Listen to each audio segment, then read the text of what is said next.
Hello, traders. FX Pip Collector here. Today is Thursday, March 27th, and this is my PM recap of the US dollar. If you haven't done so already, definitely do check out my Discord channel, 100% free. Link down here in the corner at the end of the video. Also, don't forget to take a look at my website, fxpipcollector.com, to gain access to all these benefits listed below and more.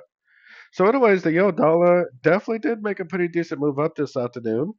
We have a Fibonacci bounce. I mean, you could say that it's kind of missed it by a couple pips, so definitely a Fibonacci bounce. This move down right here to me kind of looks like a three-wave structure, and this move up right here kind of looks like a five-wave structure. So I think there's a good chance that this is going to go up, probably at least to these highs. And then maybe tomorrow or maybe early next week we'll get a big push down. I think it is almost definitely going to go down on the higher time frames, much more to a much lower Fibonacci level. So I would expect to see any move I see to the upside as nothing more than just a correction to the downtrend. So I'm definitely still recommending shorts unless you are just scalping a few pips. Then maybe you could try to get a few more longs, but definitely recommending paying attention for shorts at the end of nice pullbacks for the continuation of the higher time frame downtrend. So anyways, as always, thank you for watching and happy trading.